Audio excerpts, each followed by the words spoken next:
5월 22일자 한국일보 칼럼이에요. 코로나19 아직 끝난 게 아니다. 이건 이제 이걸 선정한 이유는 인류 역사에서 인류 전체는 물론이고 이제 지구 전체로 봤을 때도 우리 역사에 큰 분기점들이 있어요.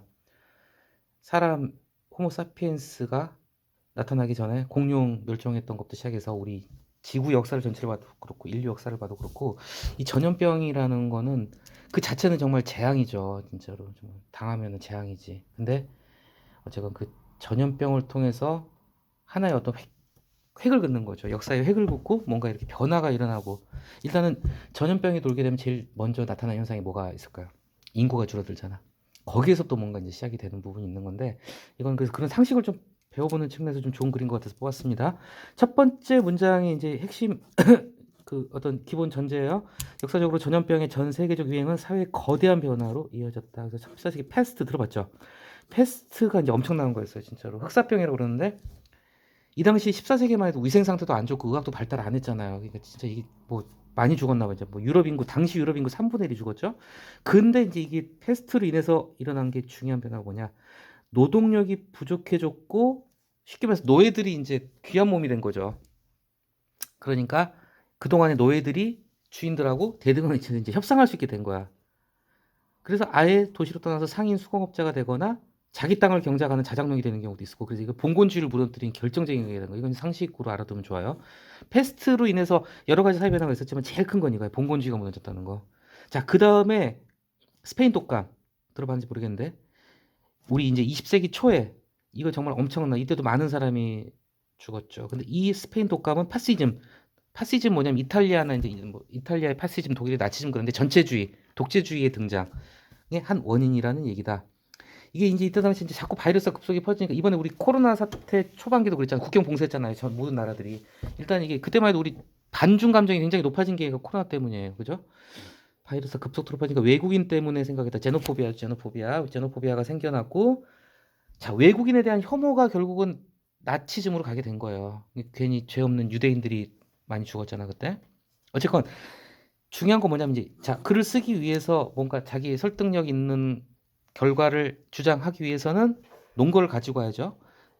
자, 코로나19가 우리 사회에 미친 영향들을 갖다가 결론적으로 얘기하기 위해서 두 단락을 통해서 과거에 인류 역사에서 가장 큰 전염병이었던 페스트하고 스페인 독감의 예를 가지고 온 거야. 자, 하고 싶은 얘기는 뭐야? 페스트를 통해서 스페인 독감을 겪으면서 인류 역사의 어떤 분기점이 됐다는 거죠. 뭔가 변화의 어떤 씨앗이 됐다는 거죠.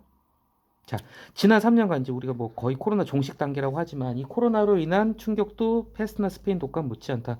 우리가 직접 겪어봐서 아는 거예요, 이거는. 자, 뭐 지금 인구는 뭐 수십억이잖아, 그지? 자발적인 강제 이동 제한 경험했고 촘촘하게 얽혔던 글로벌 공급망이 무너지면서 전 세계적으로 경기 침체, 실업, 빈곤 문제 대다수 국가의 고민거리가 됐다. 어쨌건 지금 이 다음 단락에서 얘기하는 게 뭐예요? 지금은 많이 우리가 이제 예전에 패스트를 겪었을 때는 스페인 독감 겪었을 때 비하자면은 인류 문명 자체가 굉장히 발달된 단계이기 때문에 우리가 슬그럽게 극복은 잘 해냈었지. 지금 어쨌건 정상화 단계가 됐고 비행기 날아다니고 경제 지표도 서서히 회복이 되고 있고 그래서 코로나19도 우리가 이제 관리 단계로 들어갔다는 거야. 근데 분명한 게 뭐냐면 이런 큰 역사 속에서 전염병이 한번 발생하고 나면 사람들의 인식이 바뀐단 말이에요. 그러니까 앞에서 나왔지만 패스트가 한번 지나가고 나니까 일단은 그동안에 영원한 의리라고 생각했던 노예 계층이던 농노들이 자기들 귀한 몸이 됐잖아. 그러니까 자각이 일어난 거죠.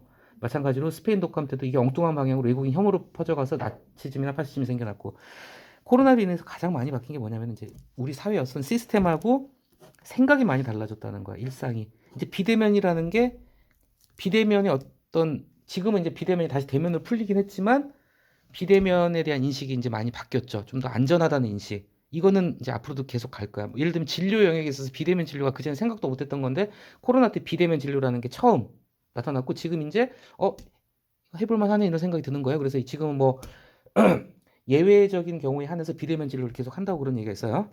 자, 비대면 온라인 플랫폼이 극성장해 대표적인 게 뭐죠? 배민하고 요기요. 배민하고 요기요는 코로나 덕분으로 진짜 정말 떼돈 벌었습니다. 지금 근데 재미 없어졌지 다시. 자, 비대면 활동에 대한 온라인 플랫폼이 급성장했다. 이게 이제 여러 가지가 있겠지. 내가 보기에는 뭐 당근마켓이나 이런 것도 다 들어가 여기. 근데 특별히 이제 우리나라 같은 경우 배민이 이제 엄청나게 돈 벌었죠. 자, 정보기술 역량 개발 습득이 국가 기업 개인 모두에게 중요했다. 여러 가지로 이걸 짧은 글에 모두 담지는 못하지만 정말 코로나가 우리 사회에 가져온 변화는 엄청난 거야 진짜로 생각해 보면은. 자, 그 다음 이제 정말 하고자 하는 얘기들이 이제 조금씩 이제 접근을 해가고 있어요. 이제 우리 사회가 많은 변화를 겪게 되고 이제 이렇게 돼갔는데 여기서 이제 사회 안전망이라는 거를 얘기를 하고 있어요. 사회 안전망. 자, 전에 얘기했을지 모르겠지만 코로나19로 인해서 어려운 사람이 더 어려졌어. 사실 진짜 돈 많은 사람들은 별로 타격 안 입었습니다. 월급쟁이들이나 하루 벌어서 하루 먹고 사는 근로자들이 많이 고생을 좀 했죠. 그 사회 안전망의 이제 뒤에 나오겠지만 그런 얘기야. 그 전에는 전 국민에 대한 보편적인 다주는 재난지원금이라는 게 처음 생겼잖아요. 그 전에 이런 거 없었잖아. 그래서 보편적 복지에 대한 논란이 더 커지고 있고 지금 우리도 지금 한창 그 지나가고 있어요. 지금 우리 그 알죠? 자, 사회 안전망도 패러다임 변화가 자 그동안은 자 공공의료기관이 뭐야? 보건소에 보건소. 공공의료기관이라면 뭐 이게 보건소 얘기하는 거야. 일반 병원 아니에요. 일반 병원은 사설의료기관이에요. 공공의료기관 보건소는 그동안 솔직히 돈 없는 사람들이 가는 거라는 인식이 강했어요. 시골 같은데 우리는 좀 덜하지만 시골에는 병원이 없잖아. 보건소 가서 감기 걸린 보건소 가서 주사 맞고 약 타고 그래요 지금도. 취약계층을 위한 시혜적인 뭔가 베풀어주는 그런 의료기관으로 여겨졌지만은 어떻게 돼 이제 감염병 대응을 해야 되니까 보건소가 컨트롤 타워가 돼버렸잖아. 그래서 보건소 힘이 세졌지. 자, 이런 국가적인 의료 위기 상황에서 신속 대응을 위한 전 국민을 위한 시스템이라는 점이 확인됐다. 그래서 앞으로는 이 보건소 역할이 좀 커질 것이다 이런 전망을 하고 있는 거예요.